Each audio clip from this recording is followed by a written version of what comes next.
रहा कि वेद ज्ञान दाता कह रहा है कि मेरा ते को मंत्र है। गीता ज्ञान दाता खुद कहता ओम इति का अक्षरम ब्रह्म विभाण मामन समरण, मुझ ब्रह्म का केवल को मंत्र है। गीता अध्याय 7 के श्लोक नंबर 29 में गीता ज्ञान दाता ने कहा कि जो मेरी इन बातों पर विश्वास करके मेरे आश्रित हो जाता है तत्वदर्शी संत को खोज लेता है। उसके पश्चात कहते हैं जरा मरण मोक्षाय यतन्ति ते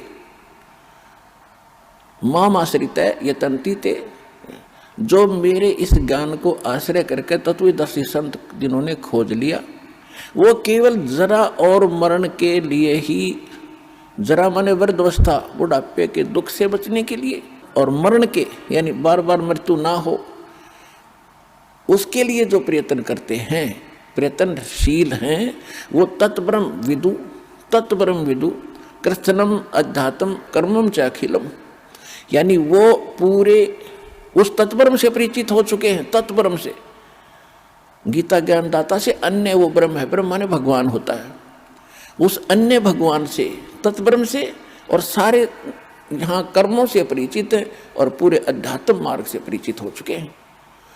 तो अर्जुन ने 8वें अध्याय के प्रथम मंत्र में पूछा कि भगवान वो फिर तत्ब्रह्म कौन है। 8वें अध्याय के 3रे श्लोक में श्रीमद् भगवद गीता में कहा कि वो परम अक्षर ब्रह्म है, यानी गीता ज्ञान दाता से कोई और है वो परम शक्ति। 8वें अध्याय के 5 और 7 में गीता ज्ञान दाता कहता है मेरी भक्ति कर मुझे प्राप्त होगा, और युद्ध भी करना पड़ेगा।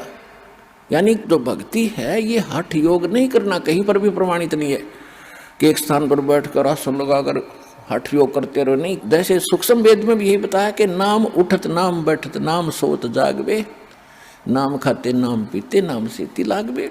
और यजुर्वेद अध्याय नंबर 40 के श्लोक मंत्र में स्पष्ट हो गया कि ओम कर्तु समर किलबे समर कर्तुम समर, ओम नाम का जाप काम करते करते सिमरण करो और विशेष कसक के साथ करो और अपना मूल कर्तव्य जान के काम भी करो, भक्ति भी करो। यही 8वें अध्याय के 7वें श्लोक में कह रहा गीता ज्ञान दाता कि तू युद्ध भी कर और मेरा स्मरण कर। जब युद्ध जैसे कठिन भयंकर समय में भी भगवान को याद करना चाहिए, तो हम तो सिंपल पीसफुल हैं। आप तो काम करते करते मालिक की भूल पड़नी नहीं चाहिए, काम भी करो अपना। इसलिए परमात्मा स्वयं आकर के एक दुल्हा की भूमिका किया करते थे कि काम भी कर रहा हूँ और भक्ति भी कर रहा हूँ, दिखा रहे थे करके। वो तो हमारे लिए एक उदाहरण दे रहे थे कि मोक्ष तो ऐसे होगा, जंगल में जाकर वहाँ धूना लगा के या किसी प्रकार खड़े बैठ के, वो तरीका नहीं है मोक्ष का। सही भक्ति हो, सही मंत्र हो, अपना काम भी करो और मोक्ष प्राप्ति हो सकती है।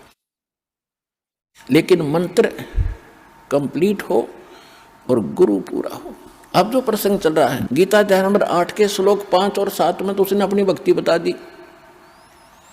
गीता अध्याय नंबर 8 के श्लोक नंबर 8, 9, 10 3 मंत्रों में उस परम अक्षर ब्रह्म की भक्ति बताई है कि तत्वदर्शी संत बताओगा मैं नहीं जानता, उसका मंत्र बता दिया 17वें अध्याय के 23वें श्लोक में श्रीमद् भगवत गीता में।